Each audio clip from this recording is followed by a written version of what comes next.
बेटा तो आज का जो टॉपिक है ये डीएनए है।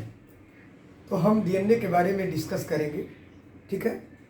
तो डीएनए जिसको हम क्या बोलते हो, इसका एब्रिविएशन क्या है? D oxy ribo nucleic acid. तो इसको क्या कहते हैं?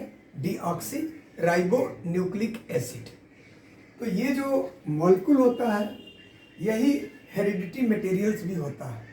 ये वही मॉलिक्यूल है जो पेरेंट से ऑस्प्रिंग में जाता है, वहाँ इसको क्या बोलते हैं? जीन कहते हैं, ठीक है। और जीन दरअसल क्या है? ये डीएनए का क्या है? ये एक पार्ट है, एक सीक्वेंस है, उसी को क्या बोलते हो? जीन बोलते हो। तो यही जो जेनेटिक इंफॉर्मेशन को पेरेंट से ऑस्प्रिंग में कैरी करता है। तो यहाँ हम डीएनए के बारे में डिस्कस कर रहे हैं कि डीएनए जो है ये जेनेटिक मटेरियल है जो सेल के न्यूक्लियस में भी मौजूद होता है, साइटोप्लाज्म में भी कहीं कहीं मौजूद होता है, कहीं कहीं साइटोप्लाज्म में मौजूद जो सेल ऑर्गेनेल्स होते हैं जैसे माइटोकॉन्ड्रिया, क्लोरोप्लास्ट, उसमें भी ये मौजूद होता है। तो इस तरीके से ये जो मॉलिक्यूल है ये एक बिगेस्ट मॉलिक्यूल ऑफ सेल है। इस सेल में जो है एक बिगेस्ट मॉलिक्यूल है, ये लार्जर मॉलिक्यूल है। और इसी को क्या बोलते हो? इसको मैक्रो मॉलिक्यूल भी बोलते हो।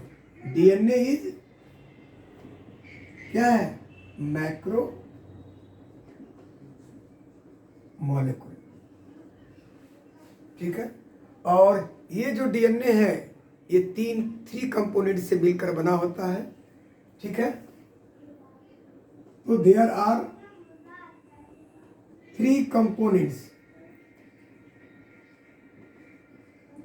There are three components. First है ये इसके थ्री जो कंपोनेंट्स हैं,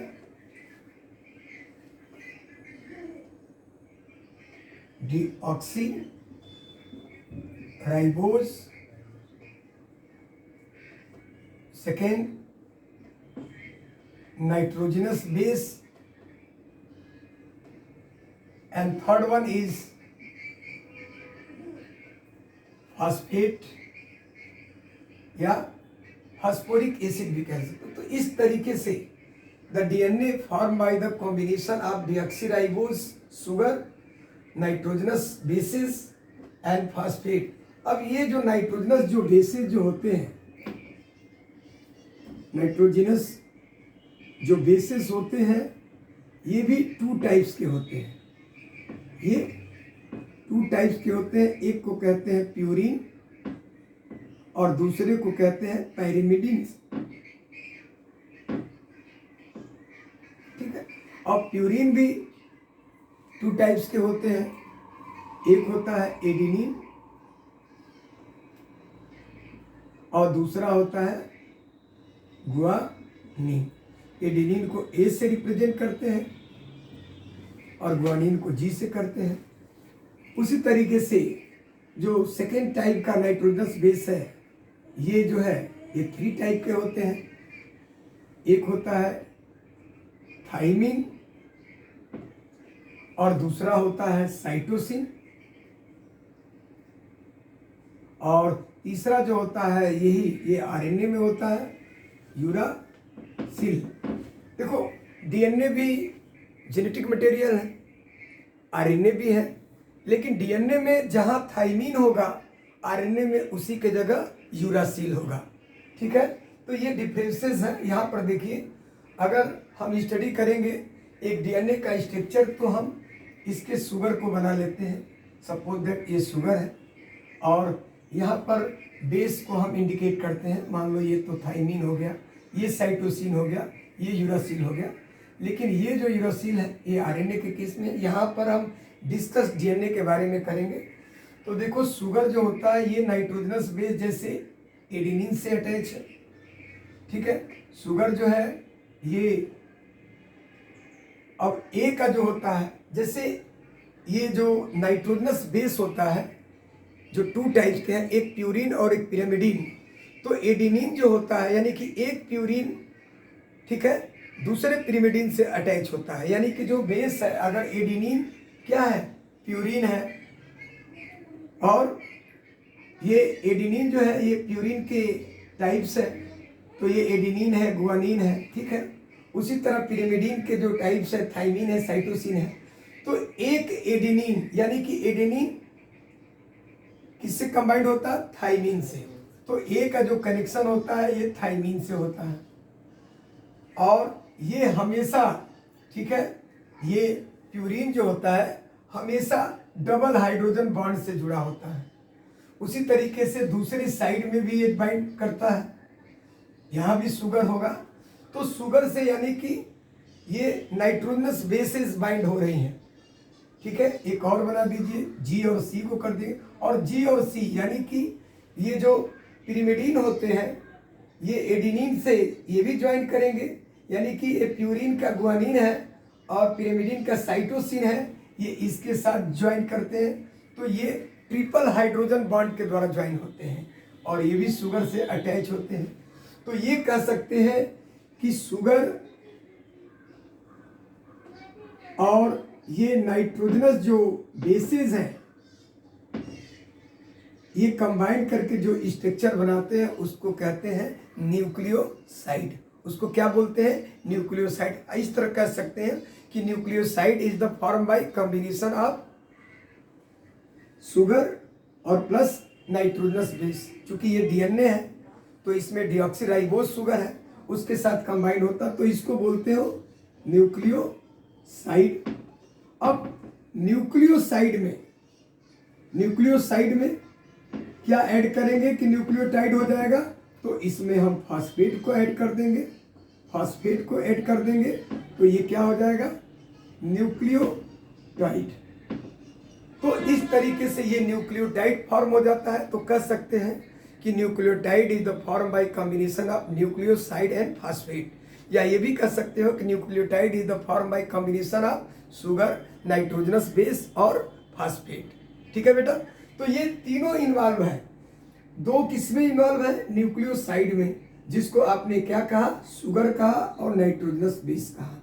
ये दोनों जब मिल रहा है तो न्यूक्लियोसाइड बन रहा है, और इसी न्यूक्लियोसाइड में, ठीक है, न्यूक्लियोसाइड में आपने फास्फेट जोड़ दिया या फास्फोरिक एसिड जोड़ दिया, तो ये क्या हो गया, न्यूक्लियोटाइड हो गया।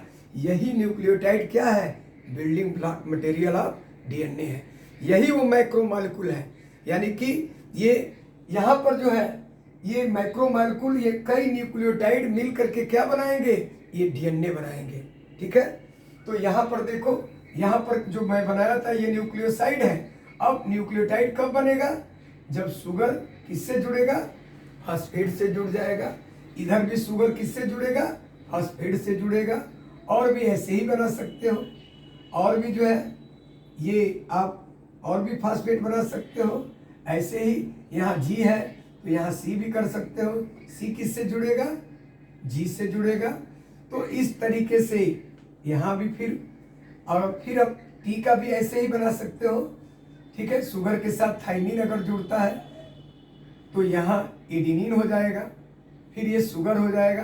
तो इस तरीके से ये क्या बन जाएगा, आपने देखा, इस तरीके से ये स्ट्रक्चर जो बन जाता है आपका, ये पूरा एक ये पॉलीन्यूक्लियोटाइड का बन जाता है, और इसी को क्या बोलते हो, डीएनए। ये याद रखेंगे, एडिनिन हमेशा थाइमिन के साथ डबल बॉन्ड से, या थाइमिन एडिनिन के साथ डबल हाइड्रोजन बॉन्ड से, और गुआनिन और साइटोसिन हमेशा ट्रिपल हाइड्रोजन बॉन्ड से। तो ये क्या है, ये हाइड्रोजन बॉन्ड है। तो इस डीएनए में 3 तरीके का बॉन्ड नजर आते हैं। पहला तो ये हो गया कि नाइट्रोजनस बेस के बीच में बॉन्ड होते हैं, अगर ए टी के साथ होगा तो ये डबल हाइड्रोजन बॉन्ड, और जी सी के साथ होगा तो ट्रिपल हाइड्रोजन बॉन्ड। उसी तरीके से नाइट्रोजनस बेस और शुगर के साथ बेटा जो बॉन्ड बनता है, तो चूंकि ये शुगर के साथ तो इसको कहते हैं ग्लाइकोसिडिक बॉन्ड, ये दूसरा बॉन्ड हो गया। और तीसरा बॉन्ड जो होता है ये शुगर और फास्फेट के साथ बॉन्ड होता है, इसको बेटा बोलते हो फास्फोडाइएस्टर बॉन्ड। इस तरीके से 3 बॉन्ड जो है डीएनए में, डीएनए के मालिक्यूल में, इस मैक्रो मालिक्यूल में मौजूद होते हैं। और तो कह सकते हो बेटा कि डीएनए इज द, ठीक है, पॉलीमर ऑफ न्यूक्लियोटाइड्स, ठीक है, and they are combined to produce the large chain of the polynucleotides, so they are called as the DNA. तो ये जो है डीएनए एक जेनेटिक मटेरियल है। आपको ये याद रखना है, इसमें 3 टाइप्स के बांड है, हाइड्रोजन बांड है, ग्लाइकोसिडिक बांड है और फास्फोडाइस्टर बांड है। तो ये तीनों बांड जो है अपने अपने पोजीशन पर जुड़े रहते हैं। तो नाइट्रोजनस बेस के बीच में कौन सा बांड होता है बेटा? हाइड्रोजन बांड होता है। नाइट्रोजनस बेसिस और शुगर के बीच में कौन सा बांड होता है? ग्लाइकोसिडिक बांड होता है। और शुगर और फास्फेट के बीच में जो बांड होता है बेटा, ये कौन सा बांड होता है? Phosphodiester bond. तो इस तरीके से बेटा ये डीएनए मॉलिक्यूल जो है ये हमारी बॉडी में न्यूक्लियस के में मौजूद क्रोमोजोम में ये मौजूद होते हैं, वो जीन के रूप में कहलाते हैं। ठीक है, ठीक। तो जीन क्या है? ये पार्ट ऑफ डीएनए है, ये सेगमेंट ऑफ डीएनए है। ठीक है बेटा, यही जेनेटिक इंफॉर्मेशन को पेरेंट्स से ऑफस्प्रिंग में करते हैं। थैंक यू बेटा, thank you, have a nice day.